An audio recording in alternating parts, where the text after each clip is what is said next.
Latest எபிசோடுகளை விளம்பரங்களே இல்லாமல் காணுங்கள்.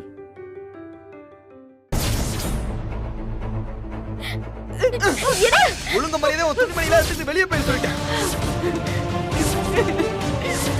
எங்க எனக்கு சொல்றீங்க? எங்க அம்மாங்க தெருவுல போய் ப்ளீஸ்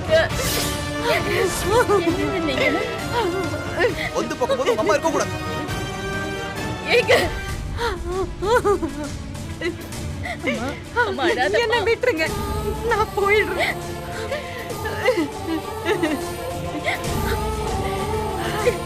அம்மா அம்மா எங்கம்மா போற? அம்மா அம்மா நீ போகாதம்மா, விடுமா. அம்மா அம்மா அம்மா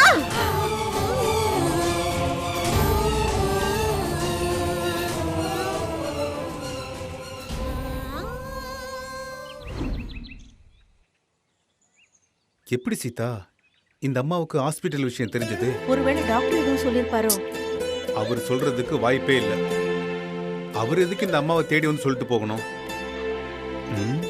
வேற எப்படி தெரிஞ்சதுன்னே தெரியலையே. நம்ம 2 பேரையும் தவிர நீலகண்ட அண்ணனுக்கு மட்டும்தான் இது தெரியும். நான் உனக்கு அப்பவே ஃபோன் பண்ணி கேட்டுட்டேன். நான் எதுக்குடா இதெல்லாம் ஃபோன் பண்ணி சொல்லிட்டு இருக்க போறேன்னு சொன்னான். ஏங்க எனக்கு என்னமோ அவர்தான் சொல்லிருப்பாரோன்னு தோணுது. ஆனா அவன் என்ன வேற மாதிரி கேள்வி கேட்டு மடக்குறான். என்ன கேள்வி? அந்த அம்மாவுக்கு ராஜா காசு கொடுக்கலங்கிறது மட்டும்தான் தெரிஞ்சிருக்கு. ஒருவேளை அதை நான் சொல்லியிருந்தா நீ காசு கொடுத்ததை சொல்லியிருப்பேன்ல சொல்றான். ஆமாங்க, அதுவும் சரிதான். அந்த அம்மா பாவம் வயசானவங்க, ரொம்ப தர்ம சங்கடமா இருக்குங்க. சீதா, இவனை நாம தான் பெத்தோமா இல்ல ஆஸ்பத்திரியில குழந்தை எது மாறி போச்சான்னு தெரியல. என்ன அப்படி பாக்குற? இந்த கோபத்திலையும் கிண்டலுக்கு ஒன்றும் குறைச்சல் இல்லை. அம்மா தயவு செஞ்சு அழாதீங்கம்மா. நாம யாரையெல்லாம் நல்லவன்னு நினைக்கிறோமோ அவெல்லாம் அயோக்கிய பயலா இருக்கான். நாம யாரையெல்லாம் கெட்டவன்னு நினைக்கிறோமோ அவெல்லாம் நல்லவனா இருக்கான். இந்த உலகம் ஆரம்பத்துல நல்லவங்களை அப்படித்தாம்மா பார்க்கும். அந்த மார்கண்டேயனே என் வைத்திய செலவுக்கு ஒரு 10 ரூபாய் உதவி பண்ணாருன்னு சொல்லியிருந்தா கூட அத நான் நம்பி இருப்பேன். ஆனா சம்பந்தமே இல்லாத நீங்க எனக்கு உதவி பண்ணிருக்கீங்க பாருங்க. அதை விடுங்கம்மா. எப்படியோ உங்களுக்கு உங்க மருமகனோட உண்மையான முகம் தெரிஞ்சிருச்சுல்ல, அதுவே எனக்கு போதும்மா. என்கிட்ட இருந்த பணம், காசு, லேண்ட் எல்லாத்தையுமே அவனுக்கு தானே நான் கொடுத்தேன். அத்தனையும் கொடுத்து அவன் காலை கீழே ஒரு பிச்சைக்காரி மாதிரி கிடந்தனே. ஆனா அவன் ஒரு நாள் தவறாம என்ன அசிங்கப்படுத்திக்கிட்டே இருப்பான். விடுங்கம்மா, அழாதீங்கம்மா. உங்களுக்கு தான் எவ்வளவு பெரிய மனசு. இவ்வளவு பெரிய உதவியும் பண்ணிட்டு அத 1 வருஷமா சொல்லி காட்டாமலே இருந்தீங்க. நீங்க தான் உண்மையிலேயே பெரிய மனுஷன். எதுக்குமா பெரிய வார்த்தையெல்லாம் சொல்றீங்க? அந்த வீட்டை வித்து அந்த காசை என் அக்கௌண்ட்ல போட்டு வச்சிருந்தாலே இன்னைக்கு நான் ராசாத்தி மாதிரி இருந்திருப்பேன். இன்னைக்கு நான் அவன்கிட்ட போய் கேக்குறேன். தலைய குனிஞ்சுக்கிட்டு கூட அவன் ஆமான்னு சொல்லல. நெஞ்ச நிமித்திக்கிட்டு ஆமாண்டி அப்படிதான் பண்ணுவேன்னு என்ன கழுத்தை பிடிச்சி வெளியில தள்ளிட்டா. அந்த அம்மா நமக்கு எப்படியோங்க, ஆனா மேகலாவும் ராஜாவும் நல்லா இருக்கணும் தானே எல்லாமே பண்ணாங்க. அவங்கள பார்த்து உண்மையை சொல்லிடலான்னு எனக்கு தோணுதுங்க. இப்ப உங்ககிட்ட உண்மையை சொல்லி என்ன ஆக போகுது? அது பணம் ராஜா குடுக்கலன்னு தானங்க கோவமா இருக்காங்க. ஒருவேளை நாம தான் கொடுத்தோன்னு தெரிஞ்சதுன்னா அவங்க கோபம் குறையலாம்ல. இத புள்ள குடுக்கலனாலும் அவங்க அப்பா கொடுத்திருக்காருன்னு ஒரு திருப்தி இருக்கும்ல. எதுக்கு காசை கொடுத்துட்டு சொல்லாம விட்டு இன்னைக்கு இந்த அளவுக்கு சண்டை வந்ததுக்கு காரணம் நீதானே என்கிட்ட வந்து சண்டை போடுறதுக்கா? அதெல்லாம் ஒண்ணும் வேண்டாம். நியாயமா பார்த்தா நாம கொடுத்த காசுக்கு அந்த பையன் பெருமை தேடி இருக்க கூடாது. சரி தொலைஞ்சு போறான்னு விட்டாலும் நாம தான் கொடுத்தோன்னு தெரிஞ்சா எப்படி கத்த போறான்னு தெரியல. அந்த அம்மா ரொம்ப மனசு ஒடிஞ்சு போயிருக்காங்க. அவங்களோட சாபம் நம்ம ராஜாக்கு வேண்டாங்க. நம்ம போய் எல்லாத்தையும் எடுத்து சொல்லி அவங்கள கூட்டிட்டு வந்துடலாங்க. வேண்டாம் சீதா, அது சரியா வரும்னு எனக்கு தோணல. என்னங்க நீங்க இத சொல்லித்தான் ஆகணும். அப்பதான் அவங்க நம்மள நல்லவங்களா நினைக்கிறாங்களோ இல்லையோ, ஆனா அவங்க 2 பேர் மேல உள்ள கோபம் குறையும்ல. சரி. ஆனா நீங்க பண்ண உதவிக்கு நான் எப்படி நன்றி சொல்றதுன்னே தெரியல. நான் ஏதாவது தப்பா பேசியிருந்தா என்ன மன்னிச்சிடுங்க. நான் உங்க ஐயோ, கால்ல அம்மா. வேணாலும் விழறேன்.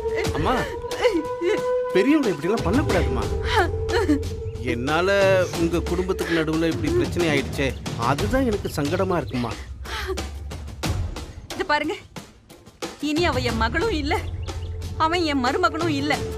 அது என் குடும்பமே கிடையாது. என்ன எவ்வளவுக்கு எவ்வளவு கேவலமா நடத்துனாங்களோ அத வட்டியும் முதலுமா அவங்க அனுபவிக்க போறாங்க. அவங்கள நான் சும்மா விட போறதில்ல. இப்ப நேரா போய் வக்கீல பார்த்து கேஸ் கொடுக்க போறேன். அவங்க 2 பேரையும் நான் நடுத்தெருவுல கொண்டு வந்து நிறுத்துறேனா இல்லையான்னு பாருங்க. ஐயோ, அதெல்லாம் எதுக்குமா பண்ணிக்கிட்டு? நாம அந்த ரூட்ல எல்லாம் போக கூடாதுமா. வேற என்ன பண்ண சொல்றீங்க? என்ன அப்படி கேளுங்க. உடனடியா அவங்க 2 பேருக்கும் ஒரு பாடம் கத்து கொடுக்கணும்னு நினைச்சீங்கன்னா அதுக்கு என்கிட்ட ஒரு அருமையான ஐடியா இருக்கு. என்ன? அம்மா, அப்படி அவங்களை நசுக்கணும்னு அவங்க எதிரில் நின்று சண்டை போட்டா நம்ம மண்டை தான் உடையும். கூடவே இருந்துதான் கழுத்து இருக்கணும். நீங்க என்ன சொல்றீங்க சம்பந்தி? ஆமாங்கம்மா, எப்பவும் போல எதுவும் தெரியாத மாதிரி அந்த வீட்டுக்குள்ள மன்னிப்பு கேட்டுட்டு உள்ள போயிடுங்க. சொல்றத கேளுங்கம்மா, போங்க. அதுக்கப்புறம் நாம 2 பேரும் சேர்ந்து உங்களை அழ வச்ச அத்தனை பெரிய கதற விடலாம். என்ன சொல்றீங்க?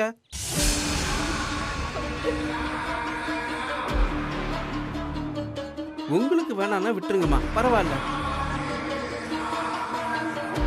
இல்லங்க, நீங்க என் உசுரை திருப்பி கொடுத்திருக்கீங்க. இந்த சாவித்ரி யாருன்னு நான் உங்களுக்கு காட்டுறேன். இப்ப நான் வாழ்ற வாழ்க்கை எல்லாமே நீங்க எனக்கு போட்டு பிச்சை. நீங்க என்ன சொன்னாலும் நான் பண்ணுவேன். முதல் வேலையா எப்பவும் போல கையில கால்ல விழுந்து அந்த வீட்டுக்குள்ள போயிடுங்க. அதுக்கப்புறமா நான் சொல்ற மாதிரி செஞ்சுக்கலாம். இதை விடுங்கம்மா, பேசாம நீங்க வீட்டுக்கு போங்க.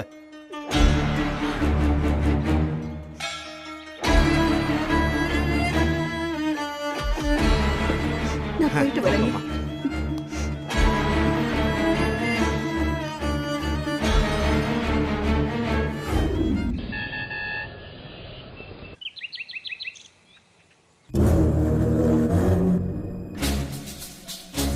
இந்தாங்க. மேகல இங்க வா. காப்பில சக்கரை போட்டியா இல்ல உப்பு போட்டியா? இப்படி கறிக்குது. எங்க அம்மாவை நினைச்சு அழுதுகிட்டு இருந்தேன்ல, அதுல 2 சொட்டு கண்ணீர் வந்து விழுந்திருக்கும். சி, நாடகம் போறதுல ஆத்தாலும் மகளும் ஒரே மாதிரி. உங்க அம்மா ஒரு பக்கம் போனா நீ ஒரு பக்கம் போறது. இப்ப என்ன டிராமா போட்டாங்க? வயசானவங்க கூட பார்க்காம எங்க அம்மாவை துரத்தி விட்டுட்டீங்க. இதெல்லாம் உங்களுக்கு கொஞ்சமா அது நல்லா இருக்கா? ஓ, உங்க அம்மாவுக்கு வயசாயிடுச்சா? என் அம்மா அப்பாவை வெளியே அனுப்புறப்ப நீயும் அம்மாவும் கை கொட்டி சிரிச்சிங்க. அவங்க வயசானவங்க இல்லையா? இப்போ உங்க அம்மாவுக்கு நான் மட்டும் வலிக்குதோ? சனியம் பிடிச்சவன் எதுக்கு எதை கொண்டு உதாரணம் சொல்றான் பாரு.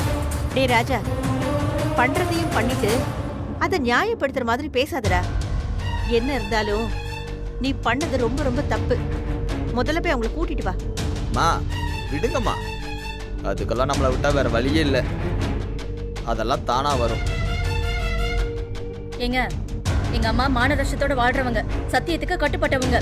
இவ்வளவு தூரம் ஆனதுக்கு அப்புறம் இந்த வீட்டு படியை கூட அவங்க மிதிக்க மாட்டாங்க. நேத்து நைட்டு ஃபுல்லா போன் அடிச்சு பார்த்தேன், அவங்க எடுக்கவே இல்ல. இப்ப எதுக்கு சிரிக்கிறீங்க? பைத்தியம், என்ன கேட்க வேண்டியதானே? உங்க அம்மா துணியெல்லாம் தூக்கி போட்டல, அப்பயே உங்க அம்மா போனையும் எடுத்து வச்சுட்டேன், சுவிட்ச் ஆஃபும் பண்ணிட்டேன். ஏங்க இப்படி பண்ணீங்க? பின்ன கோச் வீட்டை விட்டு வெளியே போறவங்களுக்கு போன் எதுக்கு? அதான் எடுத்து வச்சுட்டேன். எப்படிங்க இப்படி ஈவரக்கலாம இருக்க முடியுது? இத பாரு, சும்மா சீனை போடாத, புரியுதா? போய் வேலைய பாரு.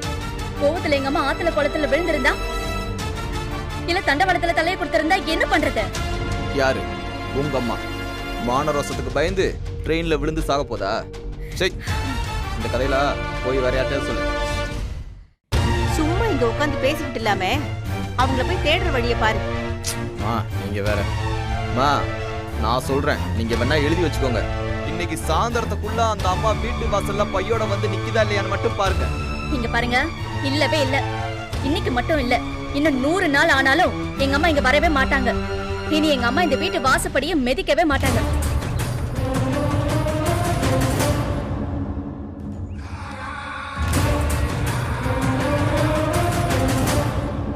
இன்னொரு வாட்டி சொல்லு.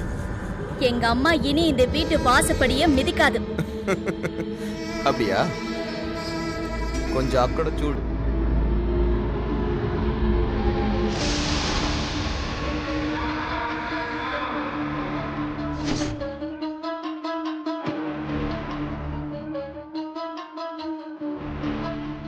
இங்க பாரு, 20 கிலோ மானம், 20 கிலோ ரோசம், 20 கிலோ சொரணை, மொத்தமா உருண்டியா நிக்கல. யாரு? உங்க அம்மா. அம்மா வேகல, இரு. என்ன என்னமோ 10 வருஷம் வச்சு அம்மாவும் மகளும் பாக்குற மாதிரி பண்றீங்க. நேத்து ராத்திரி தான் பார்த்த. எமோஷனை வேஸ்ட் பண்ணாத. டேய் வாய் முடுற. சம்பந்தி நீங்க உள்ள வாங்க.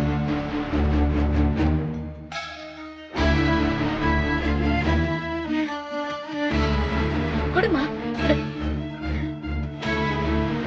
மாப்பிள்ள, சொல்லுங்க.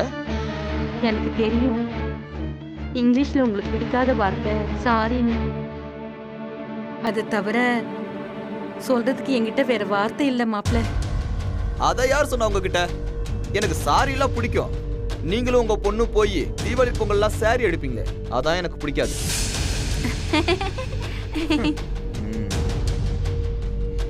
ரொம்ப தமாஷா பேசுறீங்க மாப்பிள்ள.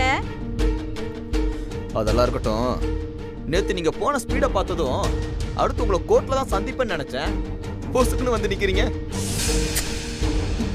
மாப்பிள்ள, உன்னையும் மேகலாவையும் தவிர எனக்கு வேற யார் இருக்காங்க சொல்லுங்க? இந்த வீட்டை விட்டு நான் எங்க போவேன் மாப்பிள்ள? எனக்கு யாரு தெரியும்? நான் இங்கேயே இருந்து உங்க எல்லாருக்கும் செய்ய வேண்டிய கடமை நிறைய இருக்கு மாப்பிள்ள. அது எல்லாத்தையும் உங்க ஒவ்வொருத்தருக்கும் ஒவ்வொன்னா செய்ய போற மாப்பிள்ள. இனிமே நீங்களே என்ன அடிச்சு துரத்தினாலும் நான் இந்த வீட்டை விட்டு எங்கேயும் போக மாட்டேன். பாத்தியா உங்க அம்மாவோட மானம், ரோசம், கௌரவம், அந்தஸ்தெல்லாம். நீங்க சும்மாவே இருக்க மாட்டீங்களா? இதான் ஆத்துல குளத்துல ட்ரெயின்ல விழுகிறாளா? ஏய் பொடி, இதை விட்டா ட்ரெயினையே கவுத்து விட்டோம்.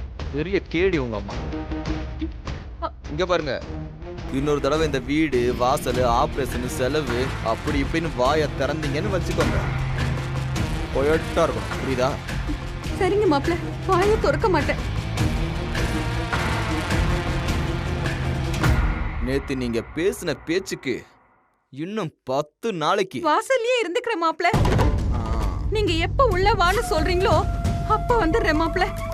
அது உங்க எல்லாருக்கும் நான் ஒண்ணு சொல்லிக்கிறேன். இது வரைக்கும் நீங்க பார்த்த சாவித்திரி வேற. இனி நீங்க பார்க்க போற சாவித்திரி வேற மாப்பிள்ள. இந்த நேரம் பார்த்து வீட்டுல 5 பேர் தான் இருக்காங்க. பரவாயில்ல, சொல்லுங்க. இல்ல, இது வரைக்கும் என்ன நீங்க எல்லாரும் காமெடியா தானே பாத்திருப்பீங்க. எனக்கு வாழ்க்கைன்னா என்னன்னு இப்பதான் மாப்பிள்ள புரிஞ்சது. இனிமே நான் ரொம்ப சீரியஸா இருக்க போறேன் மாப்பிள்ள.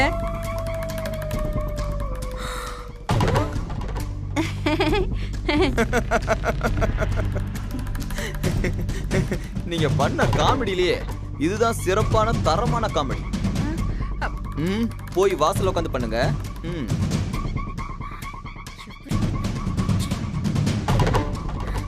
அம்மா நான் வெளியில இருக்கேன். நமக்கு எதுக்கு வம்பு? சிரிடா, நல்லா சிரி. இதான் நீ சிரிக்க போற கடைசி சிரிப்பு. நீங்க எல்லாம் நடுத்தெருவுல நிக்க தான் போறீங்க. அதை நான் வேடிக்கை பார்க்க தான் போறேன்.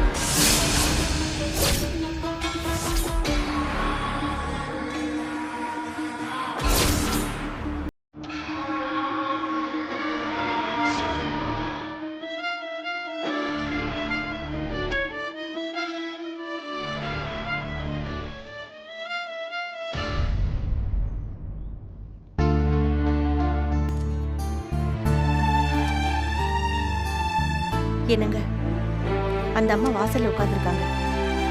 வாங்க போய் அந்த அம்மா கிட்ட உண்மையை சொல்லிடுவோம். சொன்னா கேளு சீதா, அதெல்லாம் ஒண்ணும் வேண்டாம். நான் சொல்றேன்ல, வாங்க பேசிட்டு வரலாம். வாங்க வாங்க. வரேன்.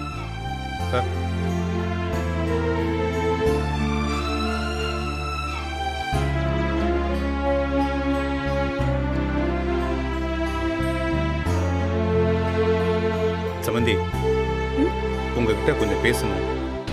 அ, சாமி சாமி சொல்லுங்க சாமி. வீடு மாப்படிக்கணுமா இல்ல துணி துவைக்கணுமா இல்ல உங்க பக்கம் இருக்கிற மருமகளுக்கு டீ காஃபி ஏதாவது போட்டு கொடுக்கணுமா? கிண்டல் எல்லாம் இல்லைங்க, சீரியஸாவே உங்ககிட்ட பேசணும். பேசுங்க சாமி. எதுக்கு பேசுறதுக்கெல்லாம் பர்மிஷன் கேக்குறீங்க? உங்க ஆபரேஷனுக்கு ராஜா பணம் கொடுக்கலன்னு எங்களுக்கு 1 வருஷத்துக்கு முன்னாடியே தெரியும். ஓ, உங்களுக்கு அப்பவே தெரியுமா? தெரியும்னா எப்படி தெரியும்னு கேட்க மாட்டீங்களா? சொல்லுங்க சம்மந்தி. இவ்ளோ தூரம் சொன்னவங்க அதையும் சொல்லணுமா இல்லையா? இல்ல சம்பந்தி, அது ஏன்னா உங்க புள்ள 10 பைசா செலவழிக்க மாட்டான். அவனாவது 15 லட்சம் ரூபாய் செலவு பண்றதாவது யோசிச்சாலே விளங்குமே. இத பாருங்க சம்பந்தி, ஏன் புத்திக்கு தான் அது புரியாம போயிடுச்சு. அந்த பணத்தை கொடுத்தது நாங்க தான்.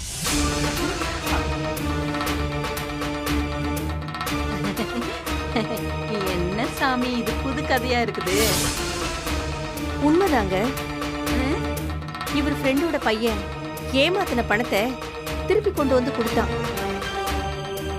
அந்த பணத்தை ராஜாவுக்கு கொடுத்து வீட்டை விட்டு அனுப்புறதுக்காகத்தான் இவர் வச்சிருந்தாரு.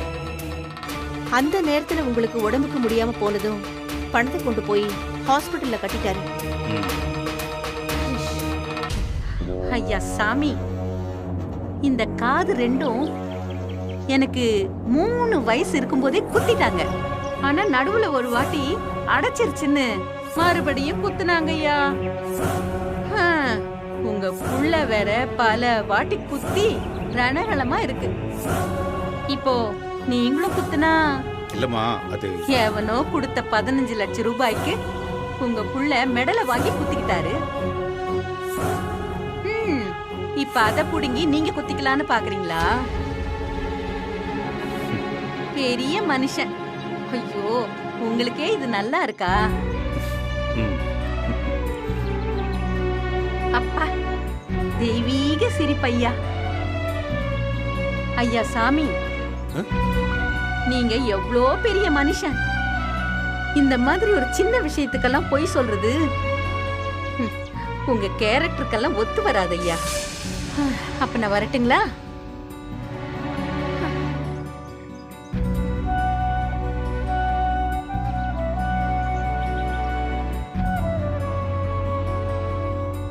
சீதா, நான் தான் அப்பவே சொன்னேன்ல, நீ கேட்டியா?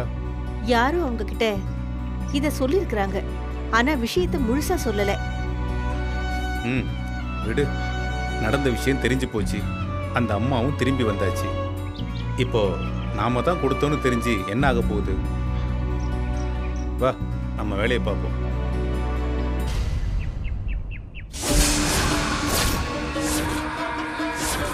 அட பாவிங்களா, அந்த புண்ணியவான் தனியாச்சலம் கொடுத்த காசுக்கு அப்பனும் மகனும் மாறி மாறி உரிமை கொண்டாடுறீங்களா? இருக்குடா உங்களுக்கெல்லாம். இந்த சாவித்ரி யாருன்னு கூடிய சீக்கிரமே பாப்பீங்க.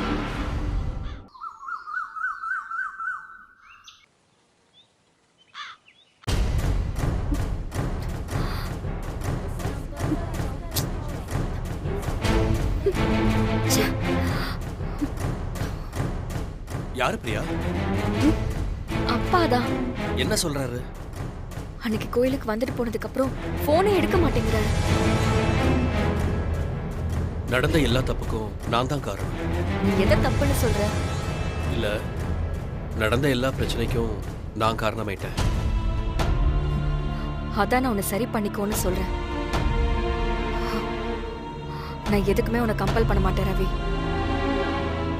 இன்னும் 30 நாள் டைம் இருக்கு. I leave it to you.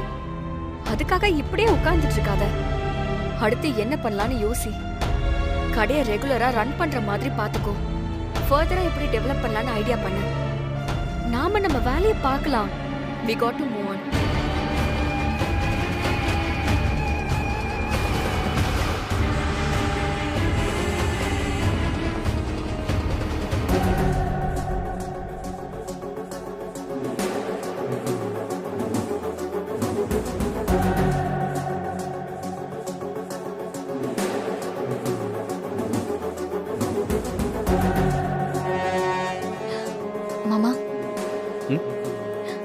கொஞ்சம் இங்க வாங்கல. என்ன விஷயமா? என்ன ஆசீர்வாதம் பண்ணுங்க மாமா. என்னம்மா, என்ன விஷயம்? இன்னைக்கு எங்களோட 5th வெட்டிங் ஆனிவர்சரி.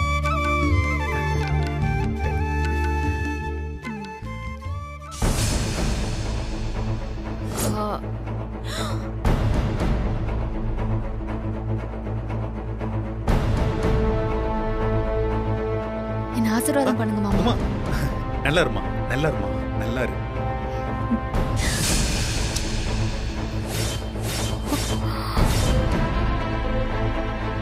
டேய் ரவி, அடடடடா, சூப்பரா சூப்பரா. Happy wedding anniversary.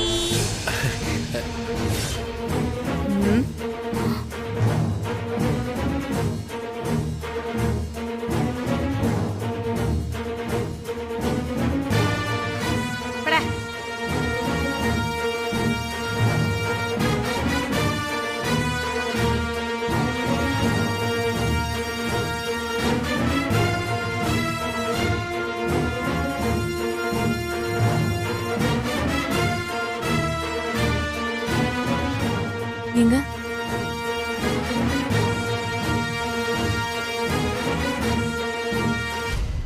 என்னங்க பாக்குறீங்க? பிரியா ஒன்னும் தப்பா எடுத்துக்க மாட்டா.